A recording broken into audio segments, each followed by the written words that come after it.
आज का हवा ने बनाया है।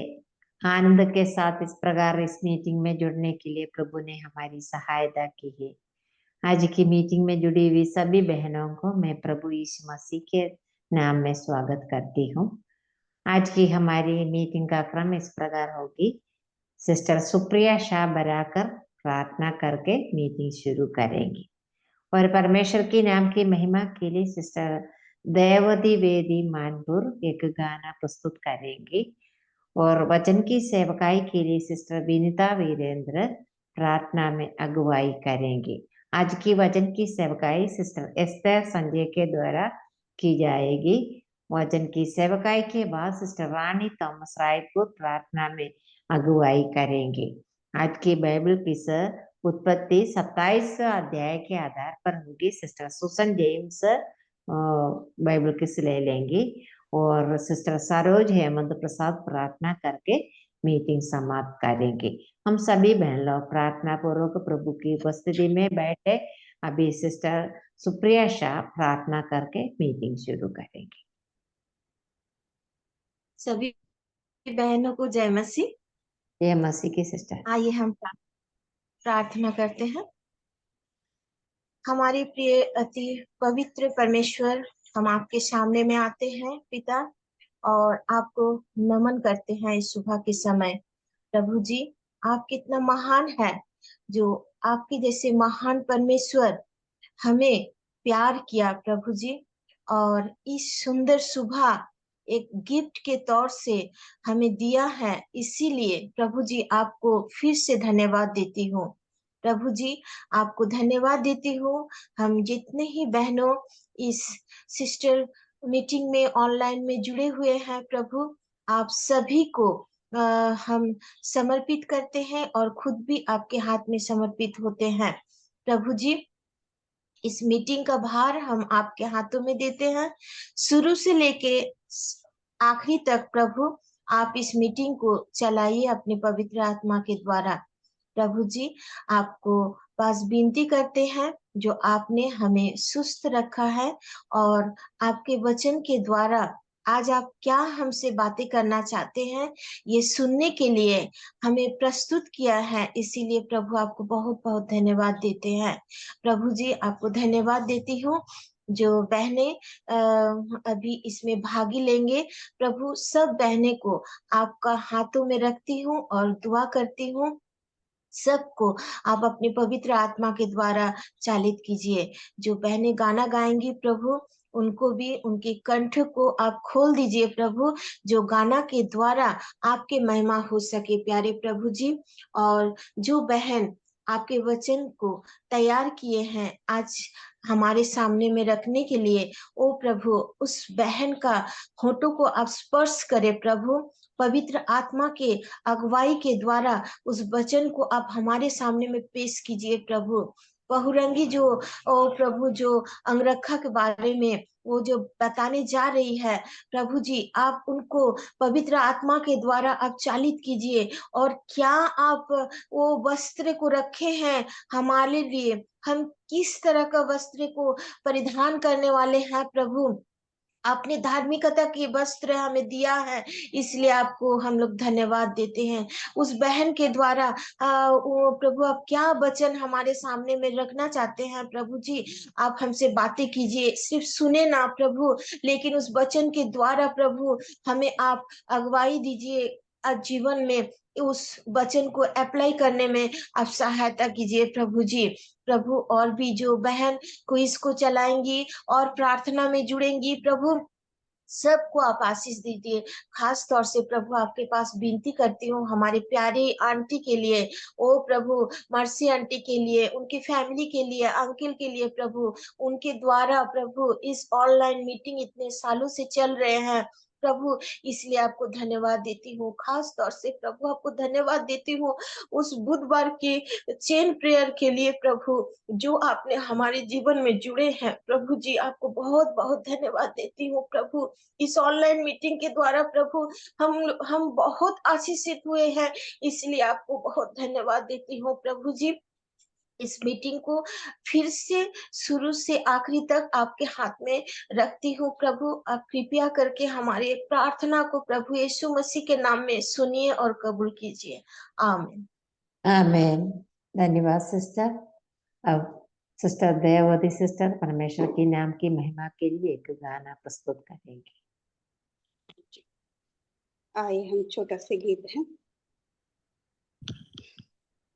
तू भलाई बिना कुछ करता नहीं, सब बुराई मिटाने वाले, सारे पाप क्षमा करने वाले, नया जीवन मुझे देने वाले, सारे पाप क्षमा करने वाले, नया जीवन मुझे देने वाले, यीशु यीशु तू सबसे है महान, यीशु यीशु तुझ में रहती खुशी है जान, तुझ में रहती खुशी है जान, करता हूँ जब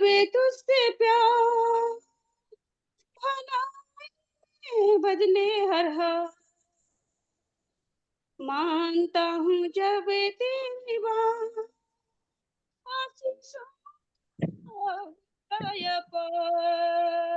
बढ़ता है फजल मिलता तेरा बल, बढ़ता है फजल मिलता तेरा बल, मीठे बनते सारे कटु पल, मीठे बनते सारे कटु पल, यीशु यीशु तू सबसे है महान, यीशु यीशु खुश रहती तुझ में ये जान, खुश रहती तुझ में ये जान, आता है जब अंधकार रोशनी का बनता मीनार, रोग से होता न जान,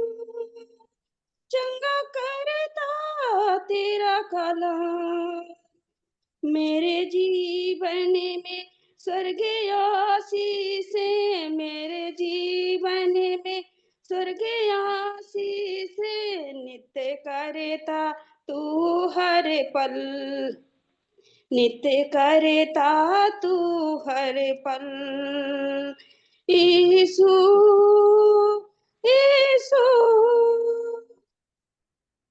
तू कितना है महान, यीशु यीशु खुश रहती तुझ में ये जान, खुश रहती तुझ में ये जान, तू भलाई बिना कुछ करता नहीं, सब बुराई मिटाने वाले, सारे पाप क्षमा करने वाले, नया जीवन मुझे देने वाले, सारे पाप क्षमा करने वाले, नया जीवन मुझे देने वाले, यीशु यीशु तू सबसे है महान,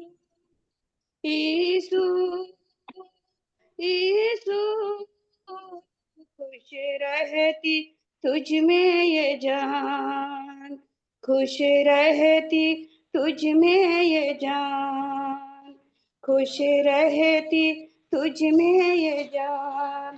धन्यवाद। बहुत बहुत धन्यवाद सिस्टर, एक सुंदर गाना सुनने के लिए। प्रभु ने हमारी सहायता की है। हमारा प्रभु सबसे महान है, उसके तुल्य और कोई नहीं है। हमारे भलाई के लिए वो सब कुछ करता है।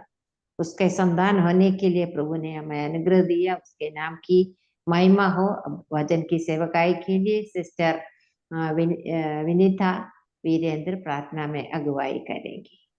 यस। जय मसीह की मैम। जय मसीह की। आवाज क्लियर है मैम मेरी?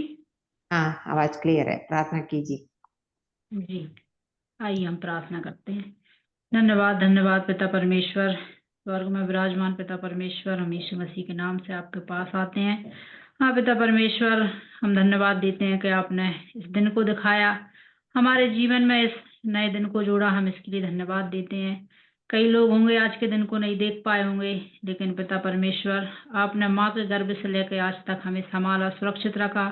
हर हाल हर परिस्थिति में आपने हमें संभाला, हम इसके लिए धन्यवाद देते हैं। और धन्यवाद देते पिता परमेश्वर आपकी इस सुंदर संगति के लिए कि जो आपने हमें ये मौका दिया कि हम आपके सम्मुख बैठकर पिता परमेश्वर आपकी प्रिय दासी के द्वारा हम जो वचन सुनते हैं प्रभु, आपके चरणों में प्रभु नम्र और दीन होकर प्रभु उन वचनों को ग्रहण कर सकें प्रभु जी, और प्रभु वैसा ही जीवन जी सकें। आप हमारी सहायता और मदद करना। हाँ पिता परमेश्वर, हम सारी बहनों के लिए, आंटी लोगों के लिए भी धन्यवाद देते हैं प्रभु, जितनी भी बहनें जुड़ी हैं प्रभु, आप हरेक को प्रभु जी एक शुद्ध मन से अच्छे विवेक के साथ प्रभु इस प्रभु जी वचनों को ग्रहण करने में सहायता और मदद करना प्रभु जी। हाँ प्रभु, शैतान की कोई भी युक्ति प्रभु पूरी ना हो पाए प्रभु किसी के जीवन से प्रभु, हर एक रोकने वाली बातों को दूर रखना प्रभु जी। हाँ प्रभु, कोई भी नेटवर्क इशू ना होने पाए प्रभु, हम आपसे प्रार्थना करते प्रभु, हम आपकी उपस्थिति को मांगते हैं पिता परमेश्वर। आप प्रभु हमारे बीच में होना प्रभु, आप हर एक के साथ प्रभु बात करना प्रभु जी, आप वचन के द्वारा प्रभु जी हर एक के प्रभु हृदय में काम कर सके प्रभु जी। हाँ प्रभु, हम आगे के समय को आपके हाथों में सौंपते हैं प्रभु जी। हाँ प्रभु, और हम धन्यवाद देते प्रभु मैम के लिए प्रभु, जिस इतना सुंदर गीत गाया प्रभु, आप हमें हमेशा प्रभु आनंद रखते हैं प्रभु जी, हम इसके लिए धन्यवाद देते प्रभु। आपने हमें वो शांति दी प्रभु हमारे मनों में जो संसार नहीं देता प्रभु, उस शांति का प्रभु आज हम अनुभव भी करते हैं प्रभु, हम इसके लिए आपका बहुत बहुत हृदय से धन्यवाद देते हैं प्रभु जी। हाँ प्रभु, और आपने हमें इस पापी और व्यभिचारी पीढ़ी से आपने हमें चुना, हम इसके लिए धन्यवाद देते हैं प्रभु। आप हमारे जीवन में प्रभु अद्भुत ज्योति बनकर आए प्रभु, हम इसके लिए धन्यवाद देते प्रभु। आपने हमें प्रभु उस अंधकार से, उस पापों के बस से छुड़ाया प्रभु, और आपने हमें आपकी ज्योति बनाया प्रभु, हमें इस जगत की ज्योति बनाया प्रभु, हम इसके लिए धन्यवाद देते हैं। हाँ प्रभु, हम अपने में नमक रखें प्रभु जी, और जैसा आपका स्वभाव है प्रभु, वैसा ही दिन ब दिन हमारा भी स्वभाव बनता जाए प्रभु। आप हमें अंश अंश करके बदलते जाना प्रभु, हम आपसे विनती करते प्रभु। हाँ प्रभु, आप हर एक पे आपकी दया और अनुग्रह बनाए रखना प्रभु जी। हाँ प्रभु, जिसको जो जिम्मेदारियां दी हैं प्रभु, पवित्र आत्मा की अगुवाई से प्रभु हर एक को करने में आप सहायता और मदद करना प्रभु। हाँ प्रभु, खासतौर पर प्रभु एस्तर मैम के लिए आपके हाथों में सौंपते प्रभु जी, जो भी वचन आता है प्रभु वो पवित्र आत्मा की अगुवाई से आने पाए प्रभु जी। हाँ प्रभु, और हम उन वचनों को सुनने ही वाले नहीं प्रभु, उनके अनुसार जीवन जीने भी वाले बन सकें प्रभु। आगे भी आप हमारी सहायता और मदद करना। सारे प्रभु जी आगे के समय को आपके हाथों में सौंपते हैं, और प्रभु जी हम अपने आप को भी आपके हाथों में सौंपते हैं प्रभु जी। सारा आदर सारी महिमा प्रथम स्थान आपको देते हुए पिता परमेश्वर इस विनती को हमारे प्यारे प्रभु यीशु मसीह के नाम से मांगते हैं, आमीन। आमेन। बहुत बहुत धन्यवाद सिस्टर। वचन की सेवकाई का समय है, इसके लिए सिस्टर एस्तर सिस्टर को मैं स्वागत करती हूँ। हम सभी बहन लोग प्रार्थना पूर्वक प्रभु की उपस्थिति में बैठे। आज प्रभु हमारे दिल से बातें करने के लिए हमें नम्रता पूर्वक प्रभु की उपस्थिति में बैठे। प्रभु हमारी सहायता करे। जय मसीह की सभी बहनों को जय प्रभु यीशु मसीह के नाम में मैं आप सभी लोगों को जय मसीह की कहना चाहती हूँ, और प्रभु को धन्यवाद देती हूँ कि उन्होंने मुझे ये मौका दिया है आपके साथ वचन बांटने का। मैं सिस्टर ने मुझे काफी पहले बताया था, और उसकी वजह से प्रार्थना करने का मौका मिला, समय मिला, और प्रभु ने जिस विषय का बोझ दिया है उसको मैं आपके सामने रखना चाहती हूँ।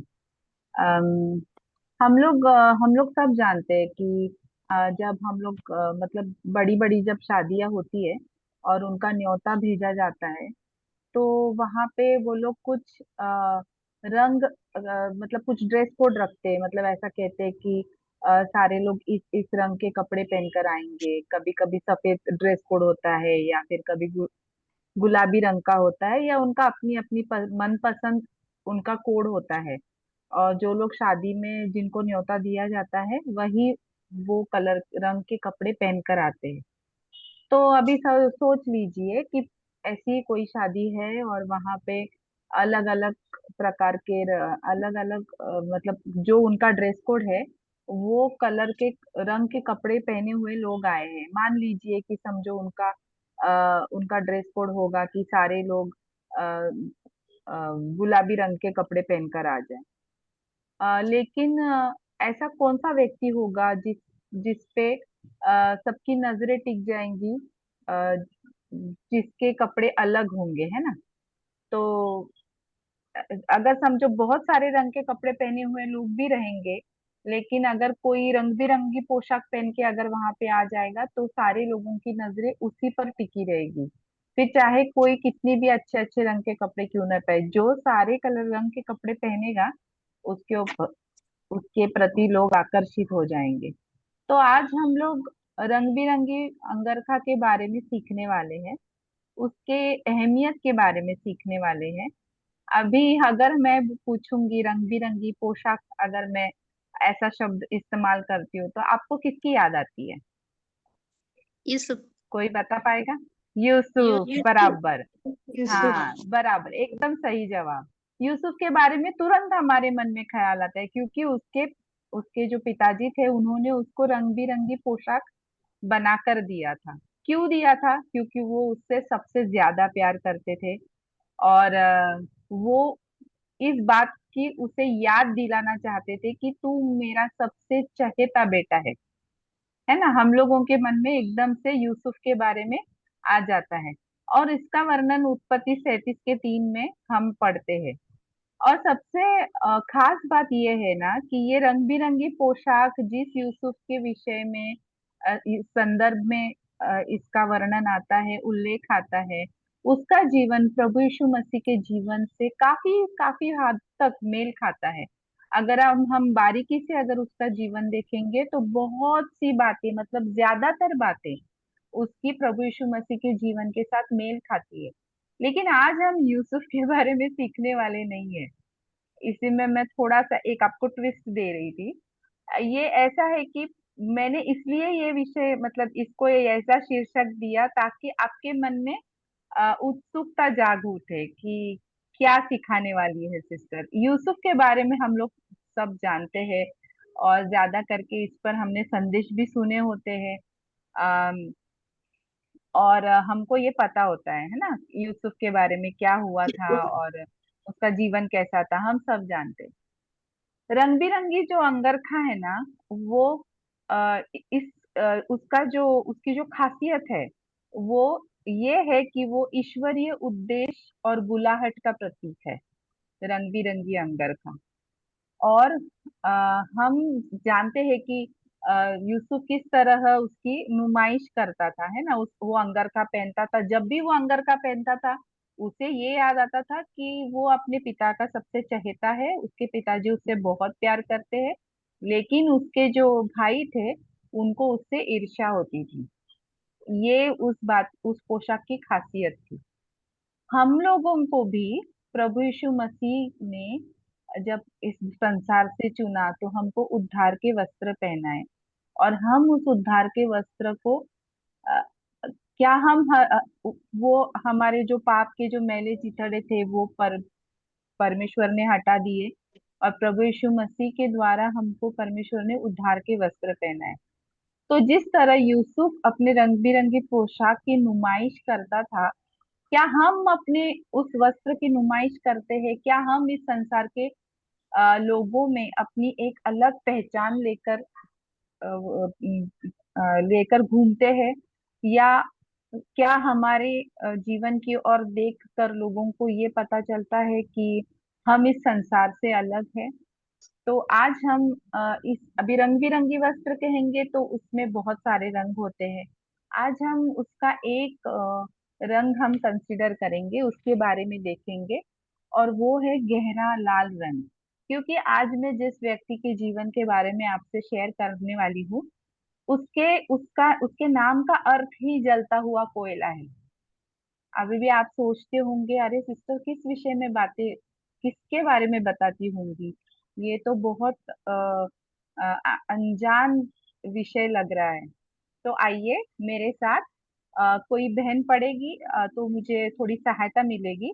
मेरे साथ आइए, दूसरे शमूएल 21वां अध्याय।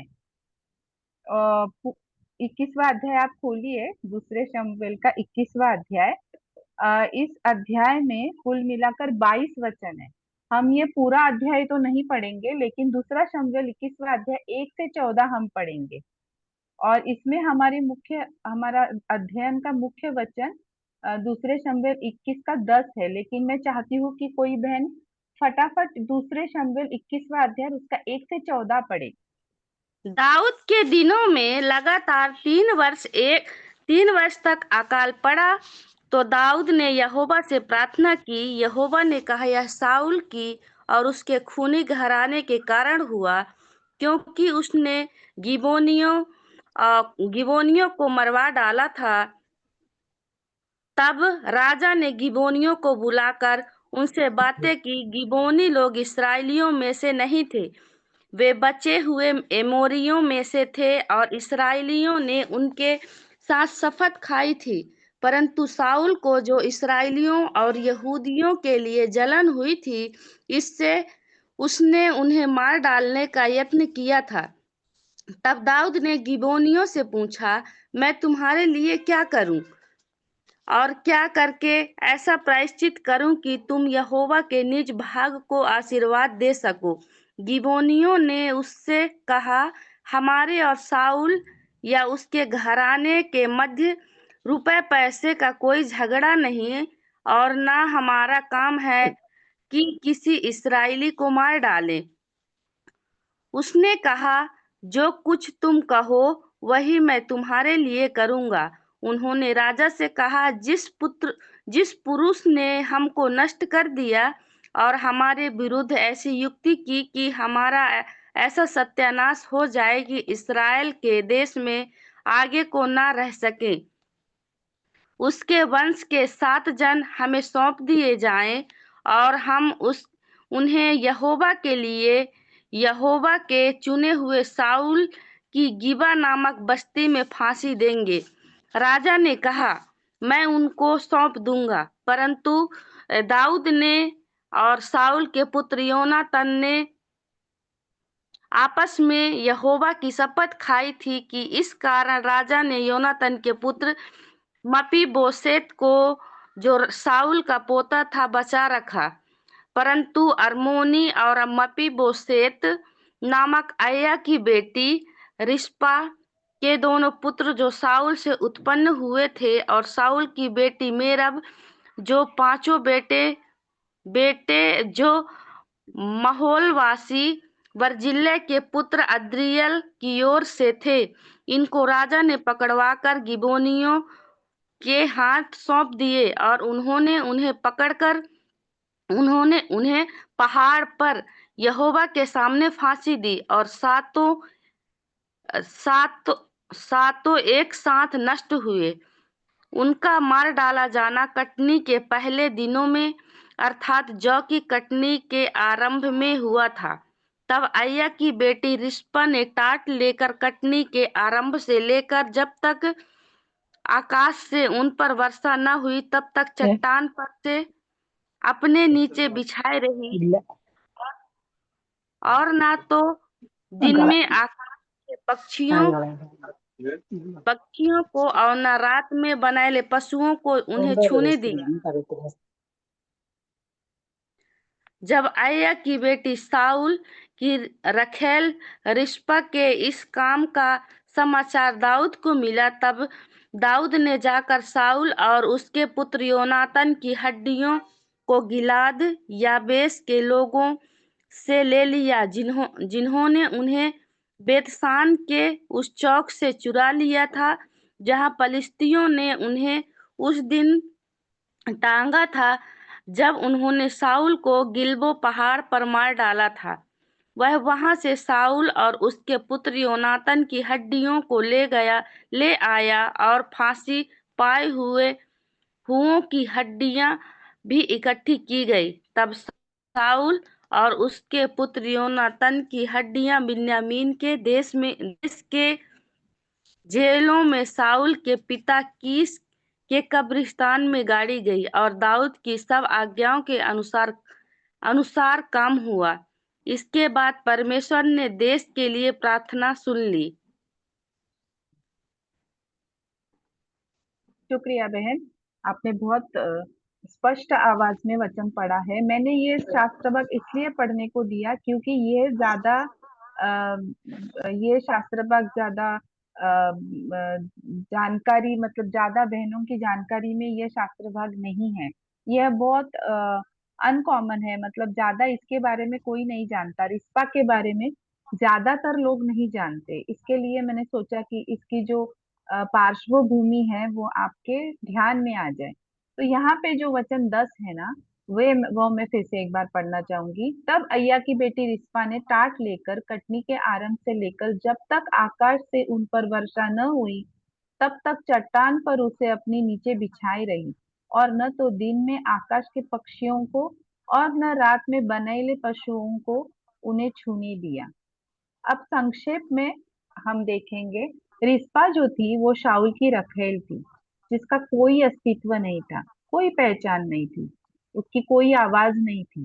वो गूंगी थी इसलिए नहीं, बल्कि वो रखैल थी इसलिए। उसकी बातें कोई मायने नहीं रखती थी। जो कोई उसके साथ जो भी व्यवहार करेगा वो चुपचाप सह लेती थी, उसको सहना पड़ता था। और उसने ये बात भी स्वीकार कर ली थी कि उसका कोई अस्तित्व नहीं है। और हम सब जानते हैं कि बाइबल में कई लोगों के विषय में जब जिक्र किया गया है तो उनके नाम और उनके विषय में ज्यादा जानकारी नहीं दी गई है। जैसा उदाहरण के तौर पर हम नामान कोढ़ी को जिस छोटी बच्ची ने सुसमाचार सुनाया था, मतलब उसको बोला था कि अलीशा के पास अगर तुम जाओगे तो तुम चंगाई पाओगे, उसके नाम का कोई जिक्र नहीं है। और हम ये भी जानते हैं कि कोई भी बाइबल में जो भी बातें दी गई है, जिसका नाम दिया है जिसका नाम नहीं दिया है, वो बस एक इत्तेफाक नहीं है, क्योंकि परमेश्वर हर किसी को नाम से जानते हैं, परमेश्वर हर किसी को पहचानते हैं। लेकिन परमेश्वर परमेश्वर के नजर में जो जिनका नाम बताना जरूरी है, वो परमेश्वर ने उन बातों का, उन लोगों के नाम का जिक्र किया है। हम ये भी जानते हैं कि बाइबल के हर एक बिंदु और मात्रा का भी गहरा अर्थ है। तो यहाँ पर ये गौर करना जरूरी है कि चाहे रिस्पा कितनी भी मतलब उसके बारे में ज्यादा उसको कोई अहमियत कोई देता नहीं होगा, उसका कोई अस्तित्व नहीं होगा, लेकिन परमेश्वर के आत्मा ने एक ऐसी स्त्री का और उसके पिता का नाम भी दिया है जिसके अपने आप में कोई पहचान नहीं थी, कोई अहमियत नहीं थी, कोई अस्तित्व नहीं था। रिस्पा जो अय्या की बेटी थी, उसके पिताजी का भी नाम दिया गया है उसको। वो अय्या की बेटी शाऊल की रखेल थी और उसके दो बेटे थे। इन दो बेटों के अलावा उसका कोई नहीं था, और उसके दोनों बेटों का नाम था अरमुनी और मफीबोशेत। ये मफीबोशेत वो नहीं था जो जोनाथान का बेटा था, योनातान का बेटा था, यानी शाऊल का पोता था। ये मफीबोशेत रिस्पा का बेटा था जो शाऊल से उसे हुआ था। अभी गिबोनियों ने जब शाऊल के बेटों की मांग की, तब दाऊद ने रिस्पा के दोनों बेटों के साथ मेरब के पांचों बेटों को गिबोनियों को सौंप दिया। अभी ये सारे जो थे ये शाऊल के वारिस थे। गिबोनियों के साथ जो वाचा बांधी थी वो शाऊल ने तोड़ दी थी, तो उन्होंने ये मांग कर दी। मेरब शाऊल की बड़ी बेटी थी। शाऊल के बेटे योनातान के पुत्र मफीबोशेत को दाऊद ने बचा कर रखा। क्यों? क्योंकि दाऊद के साथ योनातान ने परमेश्वर के सामने वाचा बांधी थी कि वो उसके पुत्र को बचा कर रखेगा, उसके वंश को संभाल कर रखेगा। शाऊल ने जोश में आकर गिबोनियों की हत्या कर दी थी। उसको क्या लगा था कि गैर इसराइलियों को मारकर वो परमेश्वर का काम कर रहा है। जोश जोश में उसने वो वाचा तोड़ दी थी, और वो यही सोच रहा था कि मैंने तो अच्छा काम किया है, ये तो इसराइली नहीं है तो मैं अच्छा काम कर रहा हूँ। लेकिन उसका परिणाम ये हुआ कि 3 वर्ष का अकाल पड़ा, जो हमने शुरुआत में पढ़ा। 1 साल गया अकाल का, दूसरा साल गया अकाल का, तीसरा साल गया अकाल का। तब दाऊद ने परमेश्वर से पूछा कि ये किस वजह से है। तब परमेश्वर ने उसको बताया कि ये शाऊल के वजह से है, क्योंकि उसने शाऊल ने क्या किया था, गिबोनियों के साथ जो वाचा वो बांधी थी यहोशू के जमाने में। जब मूसा के बाद यहोशू ने उसका काम संभाला, तब तक गिबोनियों के साथ यहोशू ने वाचा बांधी थी कि वो कभी भी गिबोनियों का खात्मा नहीं करेंगे, उनको कभी नहीं मारेंगे। लेकिन शाऊल ने वो वाचा तोड़ दी थी, जो परमेश्वर को ये बात बिल्कुल भी अच्छी नहीं लगी, और उस वजह से ये 3 वर्ष का अकाल पड़ा। दाऊद ने परमेश्वर से प्रार्थना करने के बाद उसे इसका कारण पता चला। 21 के 1 में हमने पढ़ा, दाऊद के 21 के 1 में ऐसा लिखा है, दाऊद के दिनों में लगातार 3 वर्ष का अकाल पड़ा, तो दाऊद ने यहोवा से प्रार्थना की। यहोवा ने कहा, ये शाऊल और उसके खूनी घराने के कारण हुआ, क्योंकि उसने गिबोनियों को मरवा डाला।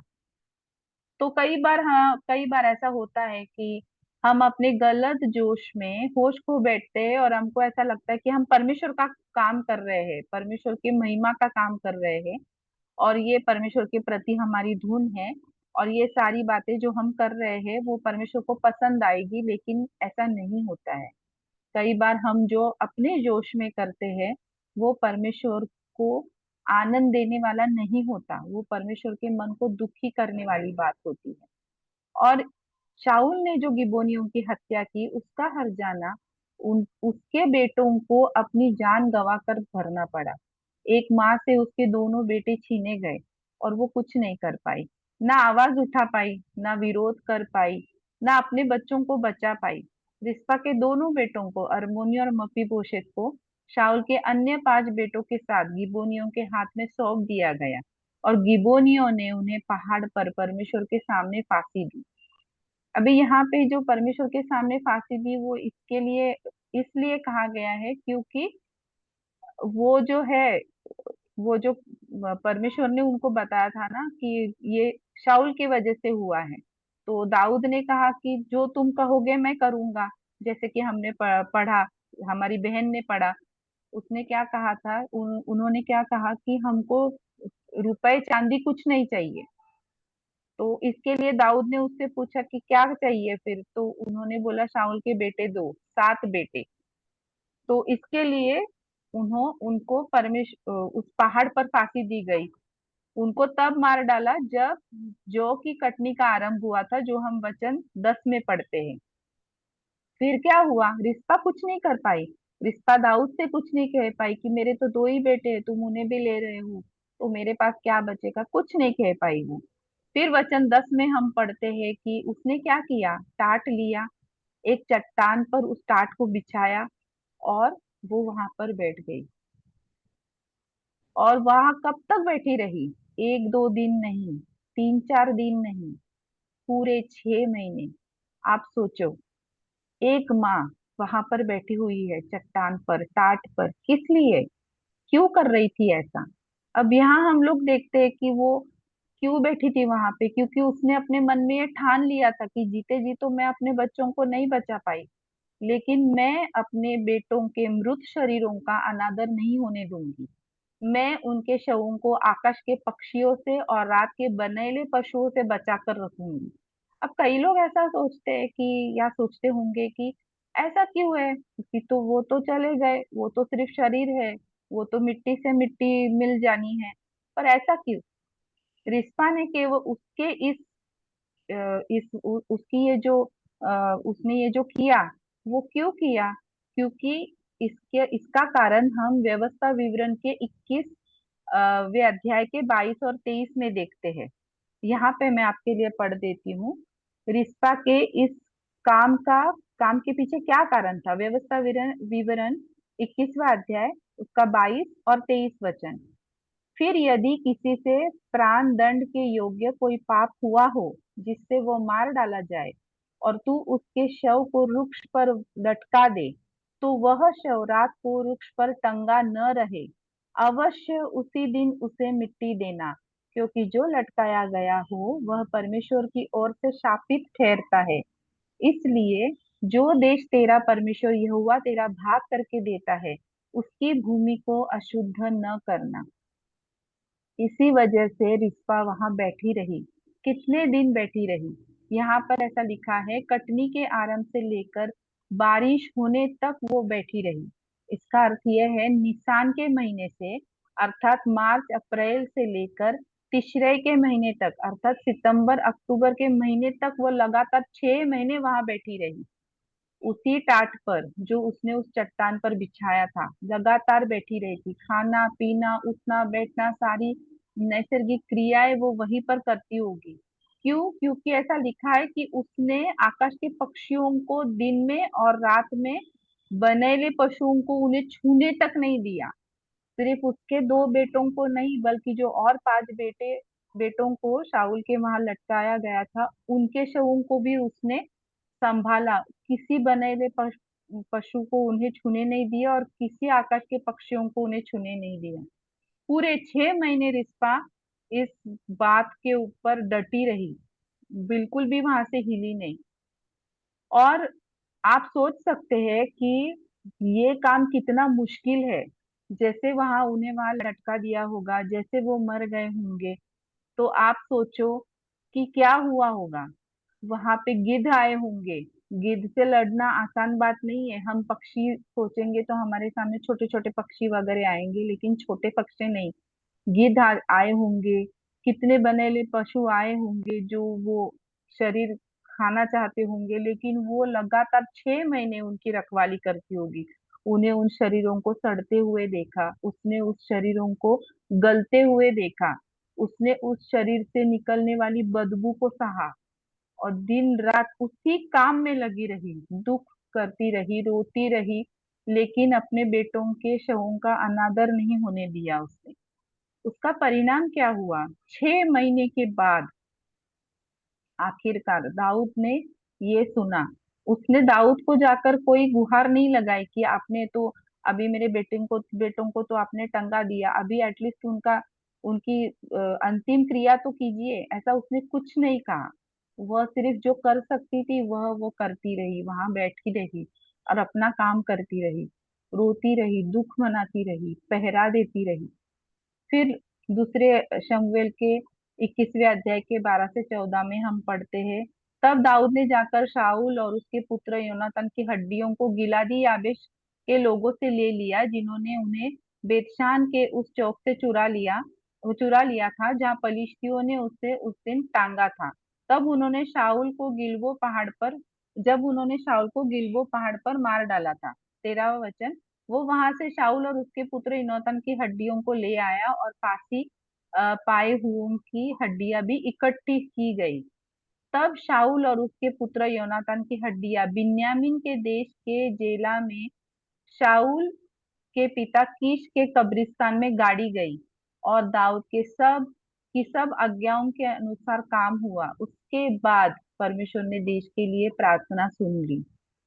अब राजा होने के नाते दाऊद ने उन बेटों को वो जो गिबोनियों की जो मांग थी उसके अनुसार उनको सौंप तो दिया, लेकिन परमेश्वर की आज्ञा भूल गया था कि किसी भी टंगे हुए शव को वही लटका कर नहीं रहने देना है, उसे मिट्टी देनी है।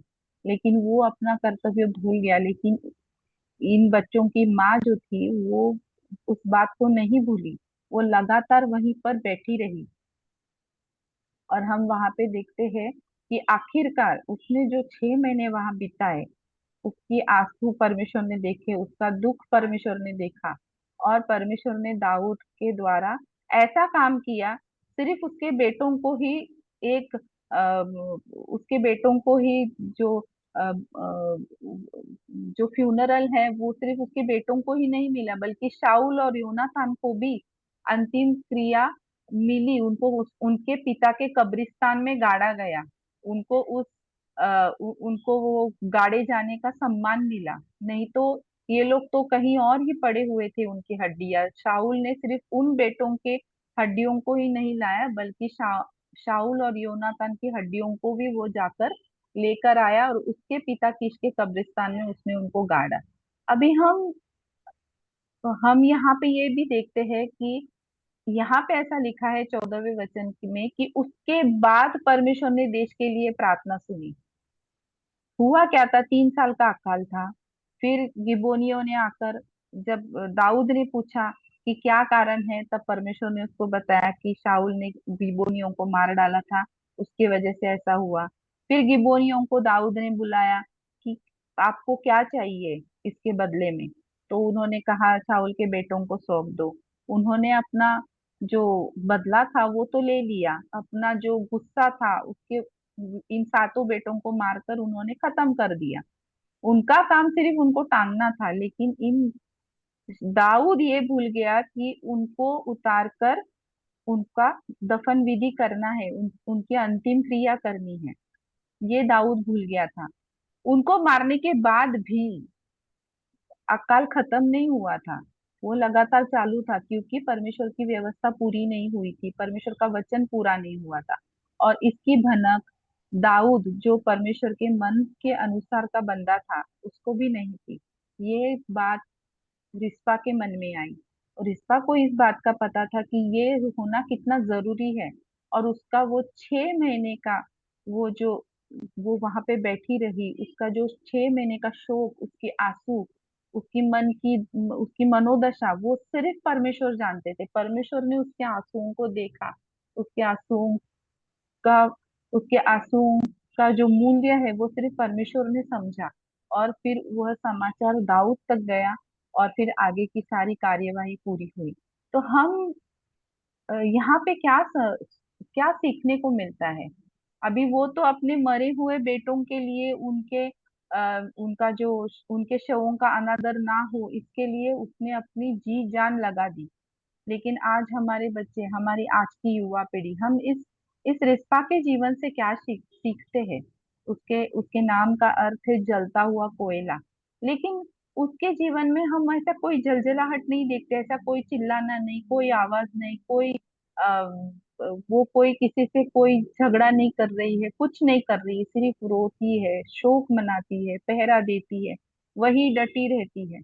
आज हमारे बच्चे, ये जो आज की युवा पीढ़ी है, उसको हम सब जानते हैं, इनको लोग क्या बोलते हैं, जेन जी बोलते हैं, जेन अल्फा बोलते हैं, क्योंकि इनके सोचने का तरीका बहुत अलग है। हम जैसे हमारे बचपन में जैसे हम थे, वैसे आज के बच्चे नहीं है, ये अलग है। इनके इनके सोचने का तरीका अलग है, इनके विचार का तरीका अलग है, हम नहीं जानते। जब वो वचन सुनते हैं तो वो कितना समझते हैं हम नहीं जानते। जब वचन पढ़ते हैं तो कितना समझते हैं और कितना विश्वास करते हैं, ये हम नहीं जानते। अगर वो अपने मृत बच्चों के बारे में इतनी गहरी और इतनी भयानक धुन रखती थी, तो हम अपने जीवित बच्चों के बारे में कैसी धुन रखते हैं। क्या हम अपने बच्चों के उद्धार के लिए प्रार्थना करते हैं? क्या हम रिस्पा की तरह उनके उद्धार के लिए आंसू बहाते हैं? हमारे हमारे पास बहुत सी बहनें ऐसे विषय देती है कि ब्रदर सिस्टर हमारे बच्चों के लिए प्रार्थना करना, ताकि वो अच्छे मार्क लेके आए, उनको अच्छी नौकरी मिले, उनको अच्छी बीवी मिले, उनको ये मिले, उनको वो मिले। अच्छी बात है, प्रार्थना करनी चाहिए। लेकिन बहुत कम माएं हैं जो ये बोलती है कि हमारे बच्चों के लिए ये प्रार्थना करे कि उनका उद्धार हो। चलो, उद्धार के लिए तो माएं प्रार्थना करने के लिए कहती है, करती भी है, लेकिन उद्धार के बाद मैंने आज तक बहुत कम माँओं को ये कहते हुए सुना है, जो कहती है कि ब्रदर सिस्टर हमारे बच्चों के लिए प्रार्थना करो कि वो कलीसिया में उपयोगी बने। ये प्रार्थना कीजिए कि उनको अपना आत्मिक वरदान, उनको जो मिला है वो उन्हें पता चले, उस आत्मिक वरदान की कसरत कलीसिया में वो कर सके, वो इस संसार में जगत की ज्योति बनकर जिए। प्रार्थना करना कि वो इस संसार में परमेश्वर की पहचान बनकर जिए, वो इस संसार में परमेश्वर के गवाह बनकर जिए। क्या हम अपने बच्चों के इस बात के लिए प्रार्थना करते हैं कि वो अच्छे आराधक बने? क्या हम अपने बच्चों के लिए इस बात को लेकर प्रार्थना करते हैं कि वो अच्छे चेले बने?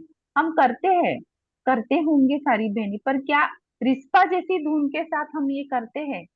क्या हम रिस्पा जैसी जी जान से आंसू बहाकर डटे रहकर अपने बच्चों के लिए ऐसी प्रार्थना करते हैं कि वो कलीसिया में अपनी एक अलग पहचान बना पाए, कलीसिया के सेवक बने।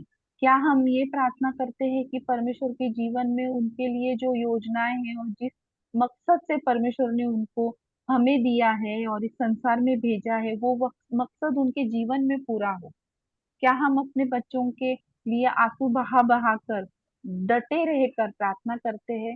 मेरा विश्वास है कि अगर हर एक माँ अपने बच्चों के लिए ऐसी प्रार्थना करेगी, इस धुन के साथ, जो धुन रिस्पा ने बताई, उस धुन के साथ अगर हम प्रार्थना करेंगे ना, तो हमारे सारे विश्वासियों के बच्चे, हमारी बहनों, हमारी जितनी भी बहनें हैं, उनके बच्चे इस संसार में परमेश्वर की ज्योति बनकर चमकने लगेंगे। वो बदलाव, वो दिखने से कोई नहीं रोक सकता।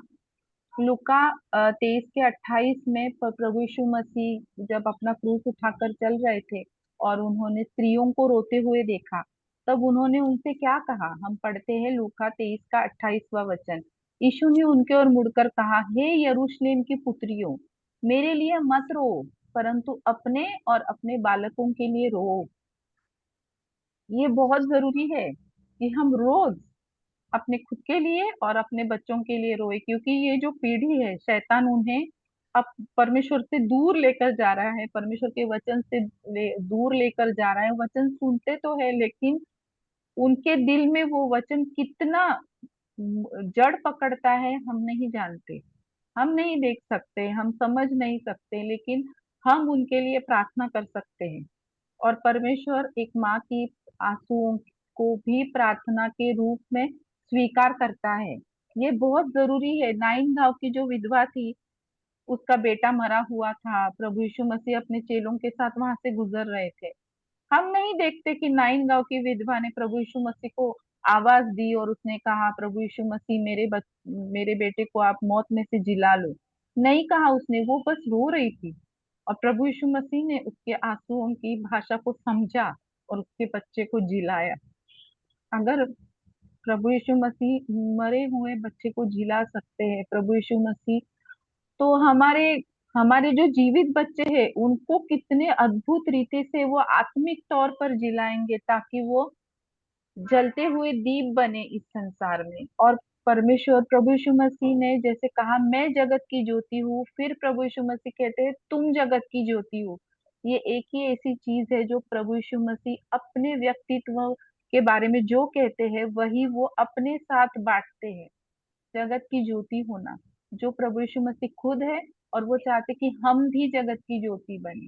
क्या हम अपने बच्चों के लिए इतनी शिद्दत के साथ प्रार्थना करते हैं? आप प्रार्थना करके देखिए, और फिर जो बदलाव आएगा उससे कोई नहीं रोक पाएगा। रिस्पा की प्रार्थनाओं के वजह से कितनी बड़ी बात हुई।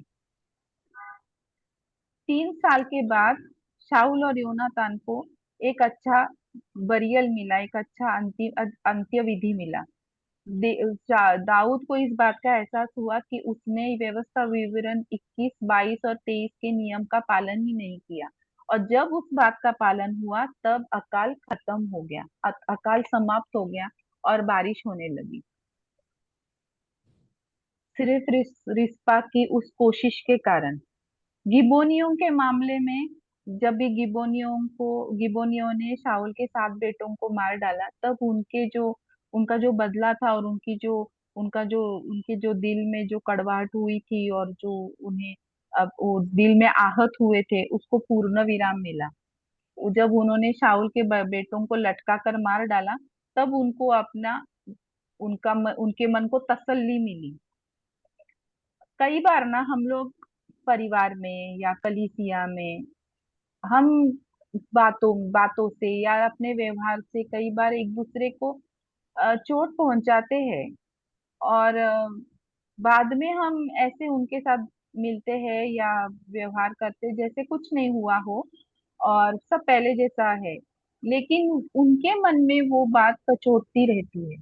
यह बहुत जरूरी होता है कि हर किसी को उनको हमने जो चोट पहुंचाई है उसका उसका पूर्ण विराम मिले, नहीं तो वही बात उनको खाई जाती है। तो सही ढंग से प्रार्थना नहीं कर पाते, अपने मन में उस बात को लेकर घूमते हैं। बहुत कम लोग होते हैं जो आपसे आकर ये कहें कि अरे बहन, उस दिन आपने मुझे जो ऐसे बोला था ना, मुझे बहुत दुख हुआ। ऐसा नहीं कहता है कोई। वो बस मन में लेकर घूमते हैं, और हम लोग ऐसे बिहेव करते हैं, हम लोग ऐसा बर्ताव करते हैं जैसे सब कुछ ठीक है, सब कुछ पहले जैसा है। ऐसा नहीं होता है। उस चीज के लिए हमें माफी मांगने की जरूरत होती है। और ऐसा नहीं कह सकते कि हमको नहीं पता था। परमेश्वर का आत्मा हमें उस बात का एहसास दिलाते रहता है। जब हम उसके चरणों में बैठते हैं, हमें याद आता है कि हमने उस बहन को चोट पहुंचाई है, हमारे शब्दों से या हमारे व्यवहार से। तो माफी मांगना बहुत जरूरी होता है, ताकि उनके मन में जो खटास है, जो कड़वाहट है, उससे पूर्ण विराम मिले। और जो माफी मांग रहे हैं उनके लिए भी जरूरी है, जिनसे माफी मांग रही है उन्हें भी माफी माफ करना जरूरी होता है। नहीं तो वो बोलेंगे नहीं नहीं, अभी आपने जो किया ना, वो मुझे बहुत दर्द हुआ है, तो फिर उसके वजह से मैं वो कभी नहीं भूल सकती। ऐसा नहीं है, दोनों तरफ से भी वो सही मायने में सही बातें होना जरूरी है, ताकि जब हम परमेश्वर के सामने आते हैं, तब हमारी प्रार्थनाओं का उत्तर मिले, उसमें रुकावट ना हो। कई बार ऐसा होता है ना कि हमारी प्रार्थनाओं का उत्तर ही नहीं मिलता। उसका कारण कहीं ना कहीं ये सारी बातें होती है कि हमने किसी को चोट पहुंचाई होती है, या हमारे मन में किसी के बारे में कड़वाहट होती है। तो हमें ये सावधानी बरतनी चाहिए, क्योंकि हम ऐसा सोचते हैं कि कुछ नहीं, अभी तो हम भूल गए, लेकिन भूलते नहीं है कोई। वो मन में रहता है, और वो लगातार बना रहता है। क्योंकि गलातियों की पत्री उसके 6वें अध्याय के 7वें वचन में ऐसा लिखा है, धोखा न खाओ, परमेश्वर ठट्टों में नहीं उड़ाया जाता, क्योंकि मनुष्य जो कुछ बोता है वही काटता है। हमारे बच्चे, हम परमेश्वर ने हमें दिया हुआ एक वतन है, परमेश्वर का वतन परमेश्वर हमें सौंपते हैं। आज हम उनके लिए प्रार्थना कर सकते हैं, और उन्हें परमेश्वर के लिए उपयोगी होता हुआ देख सकते हैं। हमारे हाथ में है, हर एक माँ के हाथ में है। तिमोथियुस के जीवन में हम देखते हैं कि किस तरह उसकी माँ ने और उसकी नानी ने उससे परमेश्वर के भय में बढ़ाया, और किस तरह वो पौलुस के साथ एक अच्छा परमेश्वर का शिष्य बना, और परमेश्वर की सेवकाई में लगा रहा। ये जरूरी होता है कि हम माए हमारे बच्चों के लिए प्रार्थना करें, हमारे परिवार के लिए प्रार्थना करें। जब आप अपने बच्चों को परमेश्वर के भय में बढ़ाएंगी, उन्हें परमेश्वर के लिए, परमेश्वर जैसा उनसे उम्मीद रखते हैं वैसा जब वो बन जाएंगे, तो आने वाली आपकी पीढ़ियां भी उसी मार्ग पर चलेगी। क्योंकि बच्चे अपने माँ बाप को देख देख कर सीखते हैं। अगर हम खुद वैसे जो हम उन्हें बताते हैं, अगर हम खुद वो नहीं करेंगे, तो वो कभी भी हमारी बात नहीं मानेंगे। यहाँ पर ना मैं आपको एक कहानी सुनाना चाहती हूँ। यहाँ बॉम्बे में बोरीवली नेशनल पार्क है, सैंक्चुरी है। वहां पे लोग जंगली जानवरों को देखने जाते हैं। तो शाम को 5 बजे के बाद वहां पे अ, अंदर आना मना होता है, क्योंकि फिर जंगली जानवर बाहर आते हैं। तो एक बार क्या हुआ था, काफी साल पहले की बात है। वहां पे एक झोपड़ा था, जो लोग ऐसे आदिवासी लोग होते हैं ना, उनके वहां पे झोपड़े हैं, क्योंकि वो ये है, क्या बोलते हैं उसको, सैंक्चुरी है वहाँ। तो वहां पे खुलेआम जानवर घूमते हैं। तो वहां पे वो झोपड़े में एक माँ खाना बना रही थी, और उसकी बेटी जो है वो बाहर खेल रही थी, 3 साल की बेटी थी। और वो माँ वहां पे खाना बना रही थी। तो वहां पे शेर आ गया। शेर आ गया, और उसने उस एक झपट्टे में उसने उस बच्ची को अपने पंजे में पकड़ लिया, अपने दांत में दबोच लिया। और उस माँ ने देखा और उसके होश उड़ गए। उसने ऐसी फुर्ती के साथ, वहां एक हाशिया पड़ा हुआ था, वो उठा के उस शेर पर झपटी, और पूरी जी जान लगाकर उस बच्ची को उस शेर के जबड़े से उसने आजाद कर लिया। आज हम लोग भी जानते हैं कि हमको सारे वचन जुबानी याद है। कहा क्या लिखा है कि शैतान गरजने वाले सिंह की तरह घूम रहा है, कि वो किसको निगले। है ना, हमें सावधान रहना है, खुद के लिए भी और अपने बच्चों के लिए भी। सोशल मीडिया का जमाना है, सब माएँ जानती है, सब माएँ बोलती भी है, सोशल मीडिया ने बच्चों को बिगाड़ के रखा है। सोशल मीडिया पे बच्चे लगे रहते हैं, लगातार इंस्टाग्राम चलाते, ये चलाते, वो चलाते हैं। ये करते हैं वो करते, आप कितना भी बच्चों को बोलो ये मत करो वो मत करो, वो नहीं सुनेंगे। आप प्रार्थना करो, परमेश्वर उनके लिए कार्य करेंगे, और वो व्यक्ति बनेंगे, ऐसे जलते हुए दीप बनेंगे जिसके लिए परमेश्वर ने उन्हें इस संसार में भेजा है। तो हम रिस्पा के जीवन से क्या सीखते हैं कि रिस्पा जो है उसने क्या किया, अपने बच्चों को एक सम्मानीय अंत्य विधि मिले इसलिए वो डटी रही, उनके लिए वो लड़ी। कैसे लड़ी? सिर्फ आंसू बहाकर, पहरा देकर, पूरे पूरी तरह से डट कर वहां बैठी रही। बहुत मुश्किल हुआ होगा, आप जरा सोच के देखिए। 6 महीने उस पहाड़, उस चट्टान पर, टाट पर बैठी थी, और बाइबल में उसका वहां पे ऐसा नोट करके रखा है कि एक भी आकाश के पक्षी को और एक भी बनेले पशु को उसने छूने तक नहीं दिया उनको। 7 शरीर सड़ने वाले, कितनी बदबू फैली होगी। आप सोचो इस बारे में। मेरे तो रोंगटे खड़े हो गए थे जब मैंने रिस्पा के बारे में पढ़ा था। बहुत बहुत मुश्किल था उसका, उस 6 महीने का जो सफर उसने जो तय किया, वो 6 महीने जो बिताए, वो बहुत मुश्किल थे। उसके नाम की तरह वो चमकती है, जलता हुआ कोयला। आ, हम लोगों को इस उसके जीवन से ये बात सीखने को चाहिए कि हमारे बच्चों के लिए हम इसी तरह डटे रहेंगे कि शैतान के सारे जलते हुए तीरों से वो बचे रहे, और परमेश्वर के पीछे चलने वाले बने, ताकि जब प्रभु यीशु मसीह आए तो वो प्रभु यीशु मसीह के मुंह से वो शाबाशी पा सके। मैं आप लोगों को और प्रभु को धन्यवाद देती हूँ कि प्रभु ने ये वचन आपके साथ बांटने में मेरी सहायता की। प्रभु आप सबके लिए ये वचन आशीषित करे। धन्यवाद। बहुत बहुत धन्यवाद सिस्टर। बहुत सुंदर तरीके से ये इस वचन को समझाने के लिए सिस्टर को प्रभु ने अनुग्रह दिया, इसके लिए मैं प्रभु को धन्यवाद देती हूँ।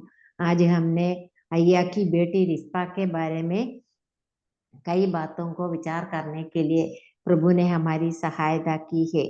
रिस्पा का नाम परमेश्वर के वचन में नहीं लिखा है। परमेश्वर के वचन में कई लोगों का नाम नहीं लिखा है, लेकिन रिस्पा का नाम लिखा है। उस समय मेरे मन में ये विचार आया, प्रभु ने हम अयोग्यों को प्रभु ने चुन लिया है और हमें उद्धार का वस्त्र पहनाया है और हमारा नाम जीवन के पुस्तक में लिखा है। इसके लिए हम प्रभु को धन्यवाद दे।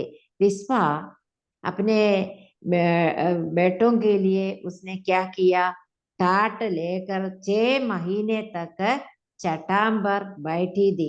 वो कितने अपने बच्चों के लिए समर्पित थे और अपने बच्चों को अनादर करने के लिए वो नहीं चाहती थी। प्रिय बहनों, हमारे बच्चों के लिए हम कितने समर्पित थे। हमारे बच्चे प्रभु के रास्ते में चलने के लिए हमें बहुत प्रार्थना करने की जरूरत है। हमारे बच्चों को समय समय पर हमें सही मार्गदर्शन देना है। तो प्रभु यीशु मसीह ने कहा, अपने और अपने बालकों के लिए प्रार्थना करो। हमें भी इस प्रकार हमारे बच्चों के लिए रो रो कर हमें प्रार्थना करना है। आजकल कई माता पिता माँ बाप बच्चों के लिए रोते हैं। कारण क्या है? बच्चे प्रभु के रास्ते में नहीं है, इसलिए माता पिता रोते हैं। अभी हमें रोने का समय है। प्रभु हमारी सहायता करे, हमारे बच्चों को सही मार्गदर्शन देकर परमेश्वर के भय में बढ़ाने के लिए प्रभु हमारी सहायता करे। अभी सिस्टर रानी थॉमस के कलीसिया में एक ब्रदर प्रभु के पास चले गए, इस कारण सिस्टर अभी प्रार्थना कर नहीं सकती है। मैं अभी प्रार्थना करूंगी। प्रेमी दयालु पिता परमेश्वर, हम आपको धन्यवाद देते प्रभु जी, हमें इस प्रकार आपकी उपस्थिति में बैठने के लिए प्रभु जी आपने हमें एक और अवसर दिया, इसके लिए हम आपको धन्यवाद देते प्रभु जी। आज भी हमें वचन से सुनने के लिए अवसर दिया, धन्यवाद देते प्रभु जी। वचन से बोलने के लिए प्रभु सिस्टर एस्टर को आपने सामर्थ्य दिया, इसके लिए हम आपको धन्यवाद देते प्रभु जी। हमने कई बातों को सुन लिया प्रभु, आप हमें अपने दिलों को जानते प्रभु, हमारी सहायता कीजिए प्रभु जी। हमें भी अपने बच्चों के बारे में बहुत चिंता करने के लिए और उनके लिए एक समर्पित जीवन व्यतीत करने के लिए, हमारे बच्चों को सही रास्ते में लाने के लिए प्रभु हमारी सहायता कीजिए प्रभु जी। प्रभु जी आजकल कितने बच्चे और युवा लोग प्रभु संसार की अभिलाषाओं से पीछे चल रहे प्रभु जी, उनको प्रभु प्रभु के मार्ग में लाने के लिए प्रभु आप सहायता कीजिए। हमें भी बहुत प्रार्थना करना है प्रभु, हमारी सहायता कीजिए प्रभु जी। हमारे बच्चे और छोटे छोटे बच्चे प्रभु के मार्ग में चलने के लिए उनको प्रभु बुद्धि और ज्ञान प्रदान कीजिए प्रभु जी। हमारे बच्चे कभी भी प्रभु इस संसार के पीछे नहीं चलने के लिए प्रभु सहायता कीजिए प्रभु जी। और प्रभु जी इस मीटिंग में जुड़ी हुई सभी बहनों को आपके हाथ में समर्पित करते हैं, सिस्टर एस्टर को, उसके परिवार को आपके हाथ में समर्पित करते हैं प्रभु जी। खासकर वो रायपुर के एक ब्रदर प्रभु के पास चले गए प्रभु, उस ब्रदर के संतप्त परिवार के लिए, दुखित परिवार के लिए हम प्रार्थना करते हैं प्रभु जी। उनके घर वालों को प्रभु दिल में शांति प्रदान कीजिए प्रभु जी। आप हमारी प्रार्थना सुन लिया, धन्यवाद। अभी हम बाइबल क्विज की ओर जाएंगे प्रभु, हमारी सहायता कीजिए। हमारी प्रार्थना सुन लिया, धन्यवाद। हमारी प्रार्थना हमारे उद्धारकर्ता यीशु मसीह के नाम में मांगते हैं, सुनो और ग्रहण कीजिए प्रभु जी, आमीन आमीन आमीन। अगले हफ्ते की हमारी बहनों की सभा के लिए प्रार्थना करना है। अगले हफ्ते सिस्टर ज्योत्सना दिए से वचन की सेवकाई करेंगी। प्रिय बहन के लिए प्रार्थना करना है। अभी हम बाइबल किसके ओर जाएंगे। सभी प्रभु के नाम की महिमा हो और सभी बहनों को जय मसीह की। जय मसीह की। और आज के इस बाइबल क्विज में सबको स्वागत करती हूँ। ये स्क्रीन देख सकते हैं सब लोग? जी ओके जी। उत्पत्ति अध्याय 27 से है आज का बाइबल क्विज। तो पहला क्वेश्चन, इसहाक एसाव से क्या करने को कहा? वो कि मैं बूढ़ा हो गया हूँ, मेरे लिए वो अहेर यानी शिकार करने जाओ, शिकार करके मेरे लिए लेकर आ कि मैं वो खाकर तुझको आशीर्वाद दे सकूं। बिल्कुल सही, खाना एकदम सही। इसहाक अपने जी बेटे एसाव से कहा कि वो शिकार करके उनके लिए स्वादिष्ट भोजन लाए ताकि वो उसे खाकर उसे आशीर्वाद दे सके। Okay, correct answer. Next question, रिबका ने याकूब को स्वादिष्ट भोजन बनाकर, कुछ कह रही थी, सॉरी। आगे बढ़िए। रिबका ने याकूब को स्वादिष्ट भोजन बनाकर अपने पिता के पास ले जाने के लिए दबाव क्यों डाली? क्योंकि वे छोटे बेटे से अधिक प्यार करती थी। क्योंकि वो याकूब को आशीर्वाद दिलवाना चाहती थी। जी, वो उससे ज्यादा प्रीति रखती थी। ये 25 अध्याय में हम पढ़ चुके हैं, लेकिन वो स्वादिष्ट भोजन के लिए उसको क्या बोला गया है? 2 बकरियों को दबाव इसलिए डाला, 2 बच्चे लेके आए, उसके लिए स्वादिष्ट हाँ, भोजन बना। क्योंकि वो ये बात जब एसाव से जब बोल रहे थे तो वो सुन चुकी थी, राइट? रिबका ने सुन लिया था। जी, उसने सुन लिया था, क्योंकि रिबका इसहाक और एसाव के आपस की बात सुन चुकी थी और उसने चाहा कि इसहाक के आशीर्वाद याकूब को ही मिले, क्योंकि वो उसे प्रीति रखती थी। ओके, नेक्स्ट क्वेश्चन, रिबका ने आशीर्वाद प्राप्त करने के लिए क्या योजना बनाई? अपने बेटे को रुईदार तो बकरी के बच्चे लाने के लिए बोला, स्वादिष्ट भोजन बना के दिया। स्वादिष्ट भोजन बनाए। और करेक्ट, बकरी का जो रोअर था वो उसके हाथों में और गर्दन में भी लगाया। या करेक्ट, एकदम सही। रिबका ने याकूब को 2 अच्छे बकरियों को लाने को कहा कि वो उससे इसहाक की रुचि के अनुसार उनके लिए स्वादिष्ट भोजन बना सके। ओके, नेक्स्ट क्वेश्चन, एसाव और याकूब में शारीरिक रूप से क्या अंतर था? ऐसा रोयर थे, बाल बहुत थे उसके शरीर में, और पुरुषता उसके शरीर में बाल था। इसहाक रोंवार और याकूब रोमहीन रोमहीन था। रोमहीन था। Correct correct correct. इसहाक ने याकूब को क्या आशीर्वाद दिया? उसको ये आशीर्वाद करीब 6 आशीर्वाद हैं, उसमें से कोई भी 2 बता दे। राज्य वो के लोग उसके अधीन होने के लिए जी, राज्य के लोग उनके अधीन होगा और से दंडवत और करेंगे। दंडवत करेंगे। आशीष देव,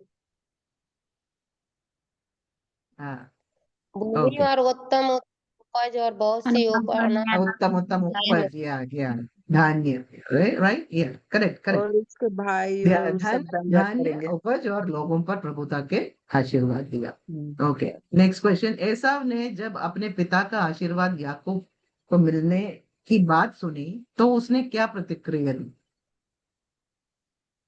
उसने जब ये याकूब बात से सुनी वो बैर एकदम से रखा, अपने जी, पिता से भी आशीर्वाद मांगा और उससे हाँ याकूब से बैर रखा।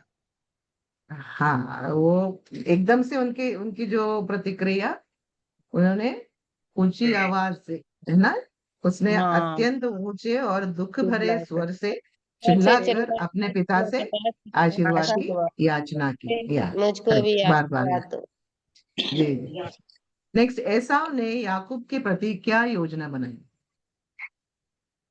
एसाव ने ये कि जब गुजरात इसहाक करने मर की योजना। जाएगा, हाँ उसका अंतिम समय निकट है, जब वो मर जाएगा तो मैं उसको घात करूंगा, याकूब को। हाँ, ये करेक्ट करेक्ट। अपने पिता की मृत्यु के बाद वो याकूब को मार डालने की योजना बनाई। Okay, next question. रिबका ने याकूब को एसाव के क्रोध से बचाने के लिए क्या योजना बनाई? याकूब एसाव से याकूब को कैसे बचा? अपने भाई के यहाँ, लावान के यहाँ उसको भेजा है। जी जी जी जी, लाबान के यहाँ भेजने का योजना बनाई। करेक्ट। नेक्स्ट, इसहाक ने एसाव को क्या आशीर्वाद दिया? एसाव को क्या आशीर्वाद दिया? उसको ये दिया कि वो वो अपने भाई से उपज, उसमें चलेगा। जो भी क्या? उपज होगी वो उसके लिए नहीं रहेगी, जी, ओस भी नहीं गिरेगी, नहीं और गिरेगा। वो या, सब कुछ, वो तलवार या धनुष वो लेके हाँ, वो तलवार करेगा, के बल से जीवित रहेंगे और जीवित रहेगा। तू हाँ अपनी तलवार और बल के जी जी, तलवार के बल से जीवित रहे। जीवित रहेगा। करेक्ट। ये उपजाऊ भूमि से दूर होगा, आकाश के ओस उस पर ना पड़ेगा, वो अपने तलवार के बल से जीवित रहेगा, अपने भाई के अधीन होगा, वो सर्वाधीन होगा, तब उसके कंधे से कंधे पे से तोड़ तोड़ फेंके। फेंकेगा। Okay okay, correct. Last question. याकूब भी एक से कहीं विवाह कर ले तो मेरे जीवन में क्या लाभ होगा? ये किसने, किससे और क्यों कहा? रिबका ने इसहाक से कहा जी इसहाक से कि कहा, यदि खेती वो लड़कियों के कारण वो अपने प्राण से घिन करती हाँ हैं, इसलिए मैं यदि ऐसी 80 लड़कियों में से जैसे घिन- उस देश की लड़कियां हैं, याकूब भी एक से कहीं विवाह कर ले तो मेरे जीवन का क्या लाभ होगा? क्या लाभ होगा। बिल्कुल एकदम सही, एकदम सही उत्तर। ये रिबका ने इसहाक से कहा क्योंकि वे दोनों एसाव की पत्नियों के कारण पहले से ही दुखी थे, तो अभी दुखी याकूब भी एक से कर ले तो क्या लाभ होगा, ये दुखी हो। रिबका ने इसहाक से कहा। ओके, इसके साथ यह बाइबल क्विज इधर समाप्त होता है। आप सब लोगों ने अच्छे से आंसर दिया, सही उत्तर दिया। सबको धन्यवाद देती हूँ। अभी प्रभु हम सबको आशीषित करे। नेक्स्ट, अभी कंठस्थ पद बोलने का समय है। उत्पत्ति 27:2। उसने उत्पत्ति कहा, 27 का मैं तो 2 बूढ़ा हो गया हूँ और नहीं जानता कि मेरी मृत्यु का दिन कब होगा। उत्पत्ति 27 का 2। उत्पत्ति उत्पत्ति 27 का 2। उसने कहा, सुन, मैं तो बूढ़ा हो गया हूँ और नहीं जानता कि मेरी मृत्यु का दिन कब होगा। उत्पत्ति उसने 27:2। उसने कहा, सुन, मैं तो बूढ़ा हो गया हूँ और नहीं जानता कि मेरी मृत्यु का दिन कब होगा। उसने उसने कहा, सुन, मैं तो बूढ़ा हो गया हूँ और नहीं जानता कि मेरी मृत्यु का दिन कब होगा। उत्पत्ति 27 का 2। उत्पत्ति 27 का 2। उसने सुन कहा, मैं सुन, मैं तो बूढ़ा हो गया हूँ और नहीं जानता कि मेरी मृत्यु का दिन कब होगा। उसने कहा, उस सुन मैं तो बूढ़ा हो गया हूँ और नहीं जानता कि मेरा मृत्यु का दिन कब होगा। उत्पत्ति 27:2। उसने कहा, सुन, मैं तो बूढ़ा हो गया हूँ और नहीं जानता कि मेरी मृत्यु का दिन कब होगा। उत्पत्ति उत्पत्ति 27:2। उसने कहा, सुन, मैं तो बूढ़ा हो गया हूँ कि मेरी मृत्यु और मेरी मैं मृत्यु नहीं का दिन जानता कि मृत्यु का दिन कब होगा। कब होगा। उत्पत्ति 27:2। उसने कहा, सुन, मैं तो बूढ़ा हो गया हूँ और नहीं जानता कि मेरी मृत्यु का दिन कब होगा। उत्पत्ति 27। उसने कहा, सुन, मैं तो बूढ़ा हो गया हूँ और नहीं जानता मेरी मृत्यु का दिन।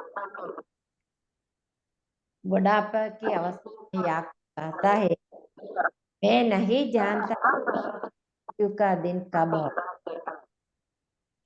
हम सबके जीवन में मृत्यु कभी भी आ सकता है।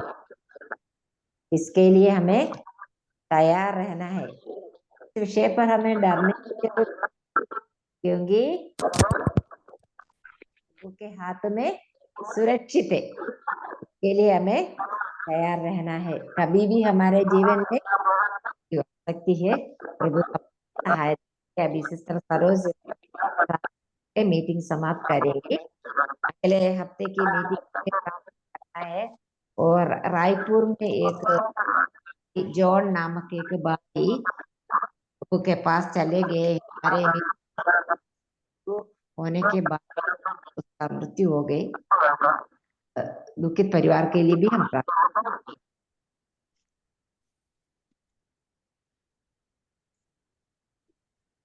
आइए हम प्रार्थना करेंगे। कृपया भागवती सिस्टर अपना माइक बंद कर लेंगे। आइए हम प्रार्थना करेंगे। धन्यवाद धन्यवाद धन्यवाद। अनुग्रहकारी दयालु महान सामर्थ्य प्रेमी प्रभु जी, आपके चरणों में आते हैं पिता। हृदय से धन्यवाद देते हैं सुंदर समय के लिए प्रभु जी।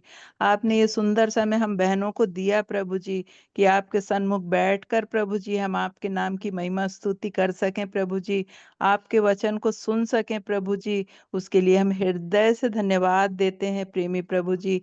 आप हमारे सच्चे और जीवते परमेश्वर हैं प्रभु जी, हमसे प्रेम करने वाले प्रभु जी हैं, उसके लिए धन्यवाद देते हैं। आपके महान बलिदान के लिए धन्यवाद देते हैं प्रेमी प्रभु जी। आपकी सारी आशीषों के लिए, सारे उपकारों के लिए, आपके महान प्रेम के लिए धन्यवाद देते हैं पिता। अभी तक आपने हम सब बहनों को संभाल के रखा, हर एक आशीषों से भरपूर रखा, उसके लिए हम धन्यवाद देते हैं पिता। धन्यवाद देते हैं अपनी मीटिंग के लिए भी प्रभु जी। आपने मीटिंग चलाने में प्रभु जी मर्सी सिस्टर की, परिवार की, सभी लोगों की आपने सहायता, अगुवाई, मदद करी प्रभु जी। और संचालन के लिए भी प्रभु जी आपने सहायता, अगुवाई, मदद करी प्रभु जी। उसके लिए हम हृदय से धन्यवाद देते हैं पिता। हर सिस्टर को, परिवार की आशीष के लिए हम विनती और प्रार्थना करते हैं। आपकी हम दया चाहते हैं पिता। प्रेमी प्रभु जी, हम प्रार्थना करने वाली हर एक सिस्टर लोगों के लिए, सुप्रिया सिस्टर के लिए, विनीता सिस्टर के लिए, मर्सी सिस्टर के लिए हम प्रार्थना करते हैं पिता, जिन्होंने प्रार्थना में अगुवाई करी प्रभु जी, अधिकाई से उनको आशीषित करिए प्रभु जी। धन्यवाद देते हैं आपके महिमा के लिए। भजन देवती सिस्टर ने जो सुंदर सा भजन गाया प्रभु जी, उसके लिए भी हम हृदय से धन्यवाद देते हैं। सचमुच तू हमारा महान सर्वशक्तिमान पिता परमेश्वर है, उसके लिए हम धन्यवाद करते हैं प्रेमी प्रभु जी। सिस्टर को और अधिकाई से आशीषित करिए, और भजन के लिए उनकी महिमा स्तुति के लिए पिता उनको आशीषित करिए प्रभु जी। आपकी हम दया चाहते हैं पिता। मैसेज के लिए सिस्टर एस्तर के लिए धन्यवाद देते हैं पिता। आपने उनकी सहायता, अगुवाई करी वचन सुनाने में प्रभु जी, उसके लिए भी हम हृदय से धन्यवाद देते हैं। इस सुंदर से वचन वचन के लिए प्रभु जी। हम सुनने वाले नहीं परंतु उसको अपने जीवन में लागू करने वाले हों पिता।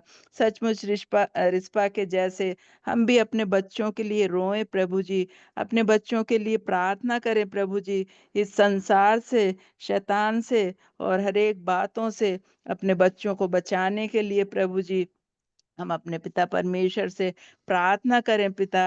उनको हर एक संसार की बातों से बचाने के लिए प्रभु जी प्रार्थना करें, क्योंकि हमारा परमेश्वर हमारी विनती प्रार्थना सुनने वाला प्रभु जी है। प्रभु जी हम धन्यवाद देते हैं इस सुंदर से वचन के लिए।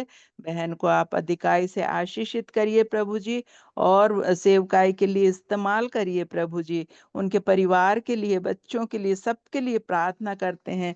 सबको आप आशीषित करिए प्रभु जी, आपकी हम दया चाहते हैं। और बाइबल क्विज के लिए भी प्रभु जी जो सिस्टर सूजन ने प्रभु जी तैयारी की है प्रभु जी और परिश्रम किया, उसके लिए भी हम धन्यवाद देते हैं पिता। उनके लिए भी प्रार्थना करते हैं, उनके परिवार के लिए प्रभु जी। अधिकाई से उनको भी आशीषित करिए प्रभु जी, आपकी हम दया चाहते हैं। प्रत्येक जुड़ी हुई बहनों के लिए भी प्रार्थना करते हैं पिता। सबको आप आशीषित करिए प्रभु जी, आपकी हम दया चाहते हैं पिता। प्रेमी पिता जो बहनें नहीं जुड़ पाई हैं, हम उनके लिए भी प्रार्थना करते हैं, वे भी जुड़ने पाए प्रभु जी और आशीषित होने पाए पिता। तेरी हम दया चाहते हैं पिता। हर एक बातों को तेरे चरणों में रखते हैं प्रभु जी। हमारी इच्छा नहीं परंतु तेरी इच्छा पूरी हो। आदर स्तुति महिमा तुझको देते हुए मसीह यीशु के नाम से मांगते हैं, आमीन। आमेन। धन्यवाद सिस्टर। सभी बहनों को जय मसीह। जय मसीह की सब। जय मसीह की सभी को। जय मसीह की। जय मसीह की सभी बहनें। जय मसीह की। जय जय मसीह की मसीह की, सबको। जय मसीह की।